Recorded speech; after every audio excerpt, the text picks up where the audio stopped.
오늘부터 본론 들어가는데, 여러분 책에 광역도시계획 쪽에 10페이지인데, 처음 하신 분들은 광역도시계획, 도시군기본계획, 도시군관리계획을 너무 깊이 들어갈 필요가 없고, 저게 뭐다 하는 것만 알면 될 텐데, 지난주에 요거하고 계획들 잠깐 얘기하긴 했죠. 그래서 여러 개 도시를 하나의 도시처럼 묶어서 장기적으로 청사진 짜는 거, 이게 광역도시계획인데, 그러려면 제일 먼저 광역계획권 지정을 먼저 해야 돼요. 그래서 광역도시계획은 이 시험에서는 뭐 무조건 제가 시험 나오는 파트니까 광역계획권의 장기발전 방향 제시하는 계획이다. 그 시험을 출제를 할 때 이건 무조건 나오는 게 지금 나오는 광역도시계획 요거하고, 그 다음에 이제 이번에 이게 32에도 시험 나왔는데, 요거 말고 이제 이게 1번 문제였어요. 이게. 그 다음에 요 2번 문제가 요 도시군 기본계획. 요게 2번 문제인데, 요것도 32에 표시가 없는 거 보니까 지난주에 쓰던 자료가 아니네. 그 다음 3번 문제가 도시군 관리계획. 도시군 관리계획. 이건 뭐 1번, 2번, 3번으로 시험 나왔어요. 그런데 이제 공법 전체 통틀어가지고 요거거든요. 통틀어가지고 요 세 가지 행정계획에서 헷갈리고, 다른 것들은 뭐 헷갈릴 게 없어요. 그래서 이제 도시군 기본계획 요거. 그런데 이제 지난주에도 얘기를 했지만, 일단 빨리 용어를 먼저 외워야 된다는 거예요. 용어를. 광역도시계획, 도시군 기본계획, 지금 마지막 나온 게 저게 무슨 계획이요? 떠들어 보셔요. 도시군 관리계획, 도시군 관리계획. 이렇게. 그러니까 이런 단어를 못 외운 상태에서 객관식 문제 푼다는 것은 말이 안 되는 거예요. 그러니까 광역도시계획, 도시군 기본계획, 도시군 관리계획, 이런 세 가지 계획을 다 합쳐서 이걸 뭐라고 하냐면 행정청, 국가나 지자체에서 짠다 해서 이걸 행정계획이다 이렇게 얘기를 해요. 행정계획. 그래서 가끔씩 행정계획에 위법 부당함을 이유로 한 행정쟁송을 제기한다 안 한다 이런 지문들이 옛날에 나왔던 거예요. 그러면 이 세 가지 행정계획에서 절차가 나오는데, 그 절차가 서로 비슷한 점이 있고 다른 점이 있어요. 근데 이제 객관식 공부를 하면 시험을 낼 때 이 같은 계획이면 출제한 사람들이 여기서 시험을 냈을 때 요 관련된 거 하나 내고, 그 다음에 얘를 낼 때 유사한 것을 내진 않을 거 아니에요. 그러니까 시험을 낼 때는 출제한 사람들은 얘를 한 문제 내면 얘하고 다른 부분에서 얘 정답 처리하고, 얘들하고 둘이 얘하고 좀 다른 점이 뭘까 하고 시험을 내는 거예요. 그러니까 그런 걸 모르고 마구잡이로 외우거든 사실은. 그러면 일단 제일 먼저 가서 광역도시계획이 뭐냐 하는 건 이제 간단하게 또 보고요. 광역도시계획이란 거기 우리 교과서에 10페이지에 한번 책을 한번 이렇게 한번 볼게요. 맨 위에 광역도시계획은 이미 지정된, 자, 거기 광역계획권이란 단어 동그라미 한번 하세요. 이미 지정된 어디에 대한 광역계획권의 장기발전 방향 제시하는 계획이다. 그러면 여러분 머릿속에 어차피 머릿속에 넣어서 암기해서 객관식 문제를 풀어야 되니까, 지금 광역도시계획이란 걸 행정계획 짜려면 미리 뭘 지정해야 된다고요? 광역계획권. 이게 이제 먼저 지정이 되고, 그리고 여기에 대한 장기 계획 짜는 게 광역도시계획인데, 시험에 광역시에 대한 장기 발전 방향 제시하는 계획이다 그러면 안 되겠죠. 광역시가 아니고 어디에 대한? 광역계획권의 장기 발전 방향 제시하는 계획이다. 그러면 요걸 광역계획권이라는 게 없으니까 요 광역계획권을 누군가가 지정을 해야 돼요. 그리고 어디를 지정할 것이냐, 이 두 개는 외워놔야 되거든요. 그러니까 이걸 수립하려면 이건 내용이 이런 건 뭐 지금 필요 없고, 광역계획권을 지정한다. 그러니까 우리나라는 좁은데 230개가 넘는 지자체로 나눠져 있으니까 여러 개 도시를 하나의 도시로 묶어버리거든. 그러니까 뭐라고 하냐면 광역계획권은 둘 이상 도시의 공간 기능을 서로 연계시키고 환경을 보존하며 요것 때문에 그래요. 요거. 광역시설. 요걸 체계적으로 정비하기 위해 필요한 경우에 지정할 수 있다 해놓고 그 2번의 지정 대상 지역을 보면 광역계획권은 인접한 둘 이상의 거기 자 특별시가 나와요. 우리나라 특별시 1개. 광역시는 지난주에 6개 있다고 그랬죠. 그 다음 특별자치시가 어디게요? 세종시. 특별자치도는 제주도. 요건 뭐 기본으로 알고 있어야 되니까. 그 다음에 시군의 관할구역에 자 여러 개 시군의 관할구역의 전부 또는 일부. 이거 객관식은 뭐라고 나냐면 둘 이상의 시군 관할구역의 전부만을 지정하지 일부는 지정할 수 없다. 이렇게 나온 적도 있어요. 그러면 여러 개 도시, 즉 광역계획권이라고 하는 게 광역도시계 수립한다. 자, 미리 뭘 지정하라고요? 그렇지. 이걸 자꾸 떠들어야 돼요. 낯선 용어들이기 때문에 광역계획권을 먼저 지정하고 그리고 이에 대한 장기계획을 짜는 거다. 자꾸 반복을 해야 돼요. 반복을. 그러면 광역계획권 지정 대상은 둘 이상의 여러 개 시군의 관할구역에 뭐라고 하냐면 전부 또는 일부. 그러니까 이런 게 문장이 하나하나 쌓여서 5개가 나오는 거예요. 그리고 이런 걸 문장을 하나하나 다 쌓여서 5개 나올 때 그 중에 하나를 틀리게 해놓고 정답 찾으라 이렇게 되는 거예요. 그럼 광역계획권이라고 하는 것은 둘 이상 시군의 관할구역의 전부만을 대상으로 하지 일부는 지정할 수 없다. 이렇게 하면 틀렸겠죠. 그런 거 하나하나 보는 거예요. 그러면서 지정권자가 제일 중요한 거예요.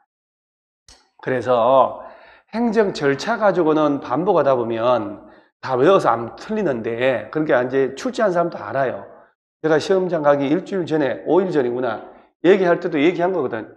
요거 시험에 나오면 요거 이번 시험에 나오면 요거 누가 지정하는지 하고 요거 누가 지정하는지 하고 광역도시계획을 누가 수립하는지 하고가 헷갈리니까 이게 답이다. 이게 그대로 답이 돼서 나오는 거예요. 왜냐하면 출제한 사람들은 헷갈리는 걸 내거든요. 그러니까 딱 봤을 때 OX가 딱 나오는 것들은 너무 쉬우니까 이게 뭐지? 헷갈리는 걸 정답 처리하는 거예요. 아마 틀린 정답 빈도가 가장 높았던 게 이건 누가 지정하지? 이건 누가 수립하지? 이걸 바꿔놓는 거예요. 아마 계속 정답 됐을 거예요. 아마 요새. 그러면 여러 개 도시를 하나의 도시로 묶어서 광역시설을 좀 설치해보자 할 때 자, 누가 지정하냐? 국토교통부 장관 또는 뭐라고 돼 있어요? 도지사. 이제 여러분들은 장관, 도지사, 시도지사, 시장군수구청장이라는 것은 우리 공법에서 운명이에요, 운명. 우리 과목 이름이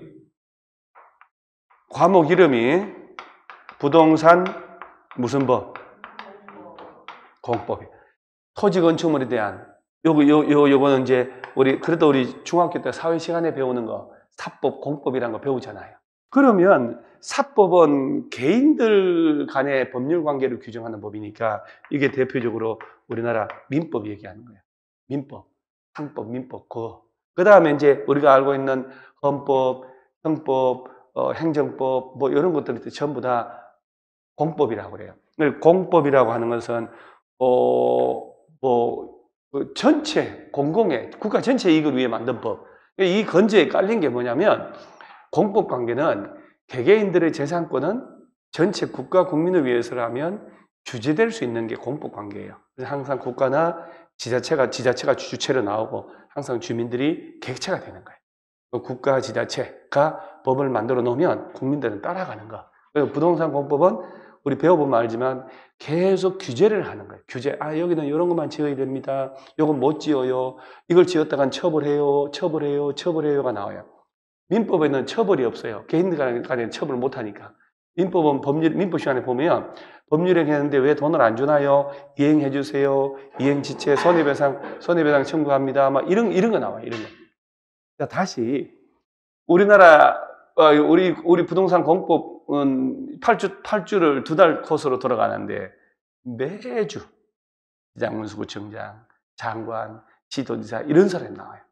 그 다음에 객관식 시험에 정답도 이런 걸 정답 처리합니다. 자, 그러면 일단 미리 뭘 지정해야? 광역계획권 지정을 해야 여기에 대한 장기계획 짠다. 그 장기계획이 무슨 계획? 광역도시계획. 그래서 이제 요 세팅으로 돼서 시험 나오거든. 그 이걸 지정을 해야 되는데 누가 지정하냐고 그랬더니 국토교통부 장관. 이게 이제 중앙정부거든. 장관 또는 도지사. 이제 그러면 뒤집어 볼게요.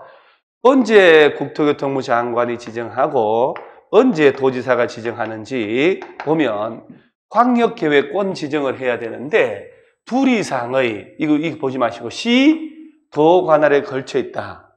그럼 누가 지정한다? 국토교통부 장관. 자, 이게 29회 때인가 정답 처리했을 때 둘 이상 시도 관할에 걸쳐 있으면 관할 시도지사가 공동으로 광역계획권을 지정하고 이렇게 틀린 거예요. 틀게 만든 거예요. 그렇게 내는 거예요. 그렇게 아무것도 아닌 걸로. 그 다음에 광역계획권 지정하는데 같은 도 관할 구역 안에 있으면 누가 지정하고? 도지사. 그럼 만약에 시도지사가 지정한다, 도지사가 국토교통부 장관하고 같이 지정한다, 뭐 이런 말 하면 다 틀리겠죠. 자, 그러면 여러분들 이걸 가지고 한번 응용을 한번 해보는 거예요. 응용을. 자, 우리 공법, 행정법을 예들기, 우리 법이 사실은 공법 관계가 가장 좋은 데가 이제 서울특별시. 서울특별시 25개 구 중에 대표구가 어딜 것 같아요? 우리 동네지 뭐, 우리 동네 주나 사나 양천구. 여러분 물레동서 오신 분은 영등포구. 서울시하고 붙어있는 광역시가 인천. 그죠? 인천. 서울특별시, 인천광역시 붙은 도는 경기도. 그 다음 부천시하고 붙어있는 광명. 그 다음에 시흥. 근데 제가 이제 농담으로 얘기하는 것 같지만은 이 부분이 예들기가 가장 좋아요. 왜냐하면 특별시도 있잖아요. 그 다음 광역시도 있고 도도 있고 그 다음 도 안에 50만 넘는 대도시도 있고. 그래서 특별시, 광역시가 아닌 시 중에 50만 인구 넘어가면 이걸 대도시시라고 해요. 대도시시. 그다음 일반 시도 있고. 자, 그러면 이제 이걸 예를 한번 싹 들어보면 부천, 광명, 시흥 연결하는 광역도로 하나 만들어야 되겠다. 그런데 이거를 부천시장은 예를 들어서 A당이고 정당이 소속 정당이 정치인들이니까 얘는 B당이고 얘는 C당이고 그럴 수 있잖아요.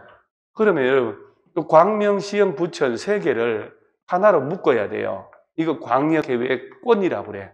자, 이건 누가 지정할까? 여러분 아까 저걸 본 걸 이렇게 갖다 놔야 되잖아. 도 안에만 있잖아요.